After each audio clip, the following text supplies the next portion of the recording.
ನಮಸ್ಕಾರ. Welcome to ಸಮೃದ್ಧಿ ಅಡುಗೆ ಮನೆ ಚಾನಲ್. ಇವತ್ತು ಮಾರ್ನಿಂಗ್ ಟಿಫನ್‌ಗಾಗ್ಲಿ ಅಥವಾ ನೈಟ್ ಊಟಕ್ಕಾದ್ರೂ ಆಗ್ಲಿ ಬಿಸಿ ಬಿಸಿಯಾಗಿರುವಂಥ ಈ ಥರ ಉಪ್ಪಿಟ್ಟು ಮಾಡ್ಕೊಂಡು ತಿಂತಾ ಇದ್ರೆ ತುಂಬಾನೇ ಚೆನ್ನಾಗಿರುತ್ತೆ.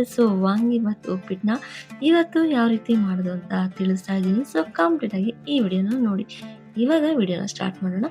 ಇಲ್ಲಿ ನಾನು 1 ಲೋಟ ಆಗುವಷ್ಟು ನಾನು ಮೀಡಿಯಂ ರವೆನ ಹುರ್ಕೊಳ್ತಾ ಇದ್ದೀನಿ. ನಿಮಗೆ ಬನ್ಸಿ ರವೆಲ್ಲೂ ಕೂಡ ಮಾಡ್ಕೋಬಹುದು. ನಾನು ಮೀಡಿಯಂ ರವೆಲ್ಲೇ ಮಾಡ್ಕೊಳ್ತಾ ಇದ್ದೀನಿ.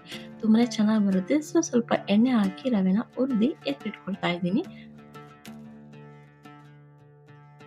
ರವೆನ ಎತ್ತಿಟ್ಕೊಂಡು ಅದೇ ಪ್ಯಾನನ್ನ ಮತ್ತೆ ಇಟ್ಕೊಂಡು ಇದಕ್ಕೆ ಒಂದು ಸ್ವಲ್ಪ ಎಣ್ಣೆ ಹಾಗೆ ಅರ್ಧ ಸ್ಪೂನ್ ಆಗುವಷ್ಟು ತುಪ್ಪನ ಸೇರಿಸ್ಕೊಂಡು ತುಪ್ಪ ಕಾಯ್ದ ನಂತರ ಅರ್ಧ ಸ್ಪೂನ್ ಸಾಸಿವೆ ಹಾಕೊಂಡು ಸಾಸಿವೆ ಎಲ್ಲ ಚಿಟಪಟ ಅಂತ ಸೌಂಡ್ ಬಂದಾದ್ಮೇಲೆ ಹಾಗೆ 1 ಸ್ಪೂನ್ ಆಗುವಷ್ಟು ಕಡಲೆಬೇಳೆನ ಹಾಕೊಂಡು ಚೆನ್ನಾಗಿ ಫ್ರೈ ಮಾಡ್ಕೊಂಡ ನಂತರ ಕರಿಬೇವು ಸೊಪ್ಪನ್ನ ಹಾಕೊಂಡು ಹಾಗೆ ಖಾರಕ್ಕೆ ಹಸಿಮೆಣಸಿನಕಾಯಿ ಎಷ್ಟು ಬೇಕಷ್ಟು ಹಾಕೊಂಡು ಚೆನ್ನಾಗಿ ಫ್ರೈ ಮಾಡ್ಕೊತಾ ಇರಬೇಕು.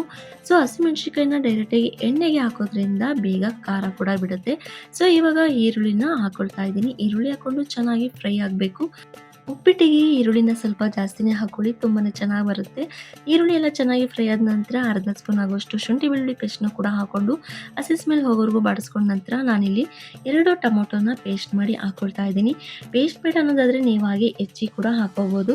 ತುಂಬಾನೇ ಚೆನ್ನಾಗಿ ಬರುತ್ತೆ ಟೇಸ್ಟ್ ಕೂಡ ಅಂತ ಹೇಳಿ ನಾನು ಪೇಸ್ಟ್ ಮಾಡಿ ಹಾಕೊಳ್ತಾ ಇದ್ದೀನಿ. ಇವಾಗ ಬೇಯಿಸಿದಂಥ ತರಕಾರಿನ ಹಾಕೊಳ್ತಾ ಇದ್ದೀನಿ.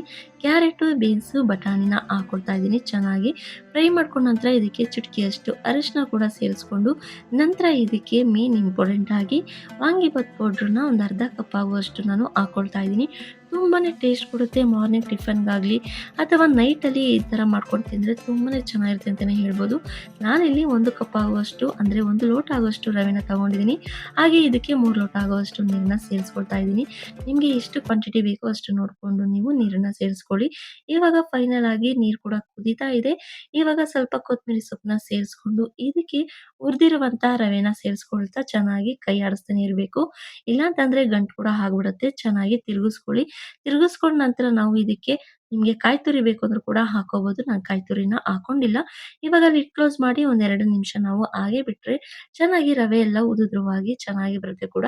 ನಿಮ್ಗೆ ತೆಳುವಾಗಿ ಬೇಕು ಅಂದ್ರೆ ಇನ್ನೂ ಸ್ವಲ್ಪ ನೀರನ್ನ ಸೇರಿಸ್ಕೋಬಹುದು. ನಾವು ಸ್ವಲ್ಪ ತೆಳುವಾಗಿ ತಿನ್ನೋದಕ್ಕಿಂತ ಉದುದ್ರವಾಗಿ ತಿನ್ನೋದಕ್ಕೆ ಇಷ್ಟಪಡ್ತೀವಿ.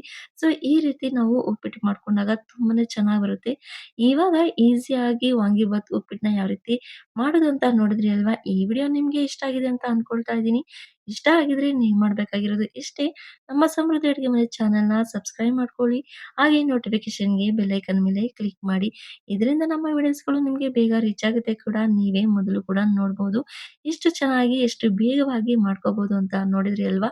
ಈ ರೆಸಿಪಿ ನಿಮ್ಗೆ ಇಷ್ಟ ಆಗಿದ್ರೆ ನಿಮ್ಮ ಫ್ರೆಂಡ್ಸ್‌ಗಳಿಗೂ ಕೂಡ ಈ ವಿಡಿಯೋನ ತಪ್ಪದೆ ಶೇರ್ ಮಾಡಿ. ಹಾಗೆ ಟೇಸ್ಟ್ ನಿಮ್ಗೆ ಹೇಗ್ ಬಂದಿದೆ ಅಂತ ನಿಮ್ಮ ಕಮೆಂಟ್ ಮೂಲಕ ನಮಗೂ ಕೂಡ ತಿಳಿಸಿ. Thank you.